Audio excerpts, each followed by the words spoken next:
ప్రజాస్వామ్యబద్ధమైనటువంటి ఒక మంచి సొల్యూషన్ కనుక్కోవాలని కూడా నేను ప్రభుత్వాలను రెండింటిని కూడా డిమాండ్ చేస్తూ ఉన్నాను. అదేవిధంగా నిన్న ఆంధ్ర ప్రాంతానికి సంబంధించినటువంటి ఇరిగేషన్ మంత్రివర్యులు నిమ్మల రామానాయుడు గారు మాట్లాడడం జరిగింది.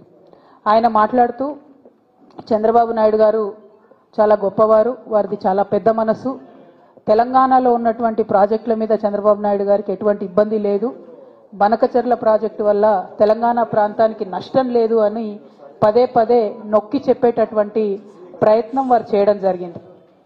ఇవాళ రెండు విషయాలు తెలంగాణ ప్రజలకు ఖచ్చితంగా తెలియాల్సినటువంటి అవసరం ఉన్నది. వారు రామానాయుడు గారు మాట్లాడుతూ ఇంకో మాట కూడా అన్నారు, కేసీఆర్ గారే ఒప్పుకున్నారు గోదావరి నది నీళ్లు ఆంధ్ర గవర్నమెంట్ తీసుకెళ్లడానికని. అయితే వీటన్నిటి మీద తెలంగాణ ప్రజలకు స్పష్టత ఇవ్వాల్సినటువంటి అవసరం ఉందని భావించి ఇవాళ మీడియా సమావేశం ఏర్పాటు చేయడం జరిగింది.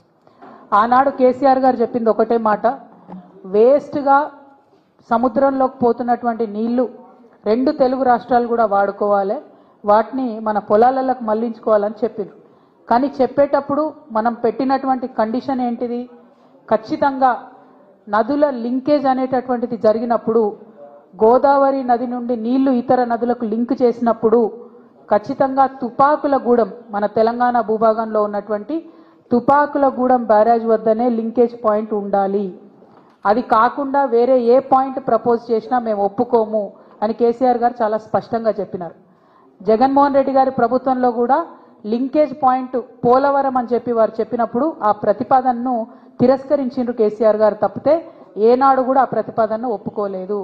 ఎందుకంటే గోదావరి నీళ్లు కృష్ణకి ఆ తర్వాత కావేరీకి కలిపేటటువంటి పెన్నాకి, అక్కడి నుంచి కావేరీకి కలిపేటటువంటి ప్రతిపాదన ఏదైతే ఉందో అది ఒకవేళ కేసీఆర్ గారు చెప్పినట్టు తుపాకులగూడెం దగ్గర జరిగితే మన వరంగల్కి, మన సూర్యాపేటకి, మన నల్గొండకి, ఖమ్మంలో కొంత భాగానికి, మహబూబాద్ జిల్లాకి, అట్లానే ఇప్పుడు ముఖ్యమంత్రి గారు ప్రాతినిధ్యం వహిస్తున్నటువంటి ఉమ్మడి మహబూబ్ నగర్ జిల్లాకి, కంప్లీట్ రంగారెడ్డి జిల్లాకి, ఇప్పుడు మనం మూసీ ప్రక్షాళన కోసం చూసేటటువంటి ప్రాజెక్ట్కి అన్నిటికీ కూడా గోదావరి నీళ్లు మనకు పుష్కలంగా లభించేటటువంటి ఆస్కారం ఉంటుంది.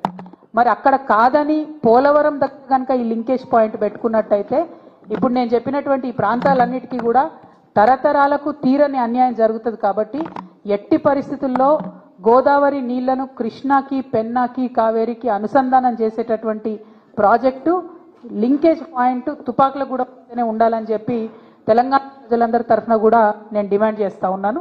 అదేవిధంగా మరి ఇవాళ చంద్రబాబు నాయుడు గారు బీజేపీ గవర్నమెంట్లో ఎన్డీఏలో భాగస్వామ్యంగా ఉన్నారు కాబట్టి వారి యొక్క ప్రాబల్యాన్ని వాడి వారు చాలా తెలివిగా ఇది గోదావరి కృష్ణా లింకేజ్ అని చెప్పకుండా గోదావరి కావేరి, గోదావరి పెన్నా లింకేజ్ అని చెప్పి 60% నిధులు కేంద్ర ప్రభుత్వం నుండి తెచ్చుకుంటున్నారు. ఆయన చంద్రబాబు నాయుడు గారు వాళ్ళ ప్రాంతానికి లాభమయ్యే పనిచేస్తున్నారు.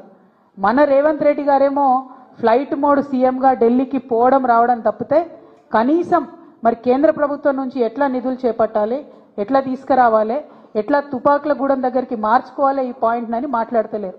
ఇంతవరకు ఉత్తమ్ కుమార్ రెడ్డి గారు 1-2 లెక్కలు రాసిండ్రు కానీ ఎందుకు రేవంత్ రెడ్డి గారు మాట్లాడతలేరు? వారికి ఉన్నటువంటి ప్రాబ్లం ఏంటిది, చంద్రబాబు నాయుడు గారితో వారికి ఉన్నటువంటి లాలూచి ఏంది ఖచ్చితంగా చెప్పాలని ఈ సందర్భంగా మేము డిమాండ్ చేస్తూ ఉన్నాం. మొన్న జూన్ 2 నాడు ప్రీ ఫీజిబిలిటీ రిపోర్ట్ అనేటటువంటిది ఆంధ్రప్రదేశ్ ప్రభుత్వం కేంద్రానికి ఇవ్వడం జరిగింది. దాన్ని కేంద్రం ఒప్పుకోవడం కూడా జరిగింది. ఆల్రెడీ మనకు నష్టం జరగడం ప్రారంభమైంది. అయినా కూడా మన రాష్ట్ర ముఖ్యమంత్రి స్పందించకపోవడం నిజంగా దుర్మార్గం. ఇది కేవలం తెలంగాణ ఆయన చేసేటటువంటి ద్రోహం తప్ప ఇంకోటి కాదని ఈ సందర్భంగా నేను తెలియజేస్తా ఉన్నాను.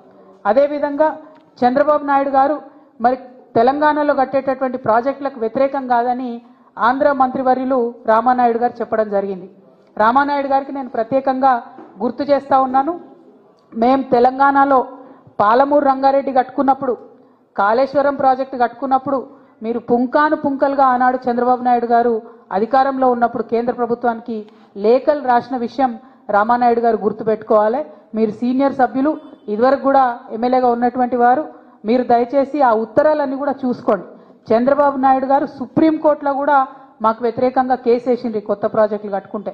కొత్త ప్రాజెక్టులు కాదు, పాత చిన్న ప్రాజెక్టులు కల్వకుర్తి, భీమా, నెట్టెంపాడు లాంటి ప్రాజెక్టుల స్కోప్ పెంచుకుంటే కూడా ఆయన సుప్రీంకోర్టులో కేసు వేసిండ్రు. తుమ్మిళ్ళ ప్రాజెక్టు కడుతుంటే కూడా ఆర్డీఎస్ దగ్గర ఇంకేమీ కూడా మీరు ప్రాజెక్టులు చేయొద్దని చెప్పి ఆయన కేసు వేసినటువంటి వ్యక్తి. అదే మీ ఆంధ్రలో ఉన్న సుంకేష్లను మాత్రం మీరు పెంచుకున్నారు, మా తుమ్మిళ్ళను మీరు పెంచుకోనియలేదన్న విషయం తెలంగాణ ప్రజలు, ముఖ్యంగా మహబూబ్ నగర్ ప్రజలైతే మర్చిపోయే ప్రసక్తే లేదు. మహబూబ్ నగర్ నల్లమల్ల బిడ్డనని చెప్పుకునేటటువంటి ఈ చీఫ్ మినిస్టర్ గారు మరి నల్లమల్ల పులిబిడ్డ అని చెప్తారు. చంద్రబాబు నాయుడు విషయంలో, జల దోపిడీని నివారించే విషయంలో మాత్రం రేవంత్ రెడ్డి గారు పేపర్ టైగర్గా మిగిలిపోయినరని చెప్పి నేను ఈ సందర్భంగా ఆరోపణ చేస్తా ఉన్నాను. మీరు పులిబిడ్డ కాదు, you are just a paper tiger. మీరు జల దోపిడీ ఆపకపోతే మాత్రం మహబూబ్ నగర్ జిల్లా, తెలంగాణ సమాజం రేవంత్ రెడ్డి గారిని ఎన్నటికీ కూడా క్షమించదు. ఇవాళ ఈ బనకచెర్ల లింకేజ్లో భాగంగా ఆంధ్ర ప్రాంతంలో బొల్లపల్లి అనేటటువంటి ఏరియాలో 150 టీఎంసీలతోని ఒక ఆర్టిఫిషియల్ రిజర్వాయర్ని కడతా ఉన్నారు. దీనివల్ల నల్లమల్ల ఫారెస్ట్ కూడా మునిగిపోతా ఉన్నది. మరి ఆ ఫారెస్ట్ మునిగిపోకుండా తెలంగాణ జాగృతి ఆధ్వర్యంలో ఖచ్చితంగా మేము కోర్టులను ఆశ్రయిస్తాం. ఎట్టి పరిస్థితుల్లో ఈ బనకచెర్ల లింకేజ్ ప్రాజెక్ట్ ఆపడానికి మేము శతవిధాలుగా ప్రయత్నిస్తాం. ఇదివరకు తెలంగాణ జాగృతి ఆధ్వర్యంలో ఉమ్మడి ఆంధ్రప్రదేశ్లో పోలవరం మీద కూడా మేము కేసులు వేసి ఆపే ప్రయత్నం చేసినాం. సో అదే ప్రయత్నం ఇప్పుడు ఈ బొల్లపల్లి రిజర్వాయర్ని కూడా ఆపే ప్రయత్నం చేస్తాం. ముఖ్యమంత్రి గారు నేను సవాల్ చేస్తున్నా, మీరు నిజంగా నల్లమల్ల పులిబిడ్డ అయితే ఈ బొల్లపల్లి రిజర్వాయర్ కట్టకుండా అడ్డుకోండి. దానివల్ల నల్లమల్ల ఫారెస్ట్ కూడా మునిగిపోతా ఉన్నది. మరి ఈ ముఖ్యమంత్రి గారు ఢిల్లీకి వెళ్తున్నటువంటి సందర్భంలో వారు నేను ఇంకొక డిమాండ్ చేస్తా ఉన్నా, మీరు ఇన్నిసార్లు ఢిల్లీకి వచ్చిండ్రు కానీ ఎప్పుడు కూడా నరేంద్ర మోడీ గారిని మీరు బీసీ బిల్లు గురించి అడగలేదు. మీరు రాహుల్ గాంధీ గారు చెప్పారు కాబట్టి నేను బీసీ బిల్లు పెట్టినా అన్నారు, రాహుల్ గాంధీ గారు చెప్పినారు కాబట్టి కులగన్న వేసినా అన్నారు. కానీ మీరెప్పుడు మనస్ఫూర్తిగా మాత్రం బీసీలకు మద్దతు ఇవ్వడం లేదు. ఆ విషయం మీ వైఖరితో స్పష్టమవుతున్నది. నేను రేవంత్ రెడ్డి గారిని డిమాండ్ చేస్తా ఉన్నా, మీరు ఇవాళ ఢిల్లీకి పోతా ఉన్నారు, మళ్ళొకసారి హాఫ్ సెంచరీ దాటినట్టుంది, 51సారి కావచ్చు ఇది. మరి ముఖ్యమంత్రి గారికి కంగ్రాచులేషన్స్ కూడా చెప్పాలి. గిన్నిస్ రికార్డు వాళ్ళు వెతుకుతున్నారట రేవంత్ రెడ్డి గారు ఎక్కడ ఉన్నారని. ఢిల్లీకి పోయి వచ్చే ముఖ్యమంత్రులలో గిన్నిస్ రికార్డు కూడా వారికే వచ్చేటట్టుగా నాకు కనిపిస్తూ ఉన్నది. మరి మీ గిన్నిస్ రికార్డు వచ్చినందుకు సంతోషం, కానీ మా బీసీ బిడ్డల బిల్లును మాత్రం మీరు ఢిల్లీకి పోతా ఉన్నారు, ఖచ్చితంగా తీసుకొని రావాలని చెప్పి మేము డిమాండ్ చేస్తూ ఉన్నాం. ఒకవేళ మీరు బీసీలకు 42% రిజర్వేషన్ ఇవ్వకుండా ఎలక్షన్లకు పోయేటట్టయితే ప్రతి గ్రామంలో ఉన్నటువంటి తెలంగాణలో ఉన్నటువంటి ప్రజాస్వామ్యవాదులందరినీ కూడా మేము రిక్వెస్ట్ చేసి 100ల కొద్దీ నామినేషన్లు వేపిస్తాం. ఎలక్షన్ కమిషన్కు ఎన్నికల ప్రక్రియను మేము అడ్డు తగిలే విధంగా 100ల కొద్దీ నామినేషన్లు ప్రతి వార్డులో, ప్రతి పంచాయతీలో కూడా వేపిస్తామని సందర్భంగా నేను తెలియజేస్తా ఉన్నాను. అదేవిధంగా బీసీ బిల్లు సాధన కోసం మరి అలా తెలంగాణ వికసిత్ యాత్ర పేరుతో చెప్పి మీటింగులు పెడతాదట. ఏం వికసిత్ యాత్రనో ఎందుకోసమో నాకు అర్థమైతలేదు. మరి తెలంగాణ సమాజంలో సగం ఉన్నటువంటి బీసీల బిల్లుకు మద్దతు ఇవ్వకుండా మీరు ఎన్ని యాత్రలు పెట్టినా కూడా ప్రజలు మిమ్మల్ని నమ్మరు. కాబట్టి దయచేసి బీజేపీ నాయకత్వాన్ని నేను రిక్వెస్ట్ చేస్తా ఉన్నాను, ఇవాళ బాల్ మీ కోర్టులో ఉన్నది, మీరు నిర్ణయం తీసుకుంటే 42% రిజర్వేషన్ అమలవుతుంది. ఒకవేళ ఇప్పుడు రిక్వెస్ట్ చేస్తున్నాం కానీ ఆ రిక్వెస్ట్లు మీరు వినకపోతే 17వ తారీఖు, జూలై 17వ తారీఖు మాత్రం తెలంగాణ మొత్తం కూడా రైల్వే నెట్వర్క్ స్తంభించే విధంగా రైల్ రోకో చేస్తాం. మేము రైళ్లలో ప్రయాణించే వారందరికీ కూడా రిక్వెస్ట్ చేస్తున్నాం, జూలై 16, 17, 18 మీరు కనుక ప్రయాణాలు పెట్టుకుంటే వాటిని వాయిదా వేసుకోండి. 16వ తారీఖు నుంచి మీరు ఎక్కడి నుంచైనా వస్తే తెలంగాణలో ఇరుక్కుంటారు. మరి 18వ తారీఖు నాడు మీరు ఎక్కడన్నా చేరుకోవాలనుకుంటే కూడా మీకు ఇబ్బంది అవుతుంది. కాబట్టి జూలై 16, 17, 18వ తారీఖు నాడు మాత్రం రైల్వే నెట్వర్క్ అంతా స్తంభిస్తుంది తెలంగాణలో. సో మీరు ఖచ్చితంగా ప్రయాణం వాయిదా వేసుకోవాలని కోరుతున్నాను.